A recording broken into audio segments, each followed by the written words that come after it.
బయట ఉన్న Sonia very aggressive and ఒకసారి మాట మాట్లాడితే ఇంకోసారి అదే మాట మీద స్టిక్ అనే ఉంటుంది. నేను ఎగ్ టాస్క్ లో 2 సార్లు ఫ్లిప్ అయింది. అదే ఫుడ్ గురించి నువ్వు ఏడ్చినావు ఫస్ట్ వీక్ లో. అరే అమ్మ నాకు తెలిసిన ఫ్రెండ్ ఈమెనే కదా నేను బాధపడ్డా. అదే ఫుడ్ గురించి మేము తెల్లారి 1 hour నాకు ఇచ్చినప్పుడు మేము వండుకుంటామని అన్నాం.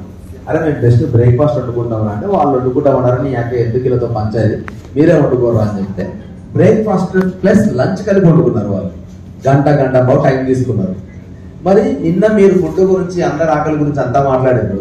మీరు 1.5 గంట టైం తీసుకుంటామన్నారు. మేము 1.5 గంట ఆగాలి కదా. నబీల్కి గ్యాస్ట్రిక్ ఇష్యూ ఉంది, నబీల్ టాబ్లెట్ వేసుకోవాలి. ఆదిత్యకి ఇష్యూ ఉంది, ఆదిత్య టాబ్లెట్ వేసుకోవాలి.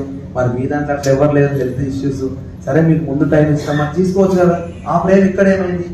ఫోటో టాస్క్ లా దెబ్బలాగుతుందని ఫిజికల్ వైలెన్స్ అవుతుంది. అన్నిసార్లు ఆపింది. అన్నిసార్లు మీరు ఆపినప్పుడు ఎగ్ టాస్క్ లో కూడా ఫిజికల్ వైలెన్స్ అయినప్పుడు మీరు ఎందుకు ఆపలేదు? సో ఇప్పుడు ఆ సోనియా నిజమా, ఈ సోనియా నిజమా అని నేను అడుగుతా. నా ఇంటెన్షన్ అది కాదు.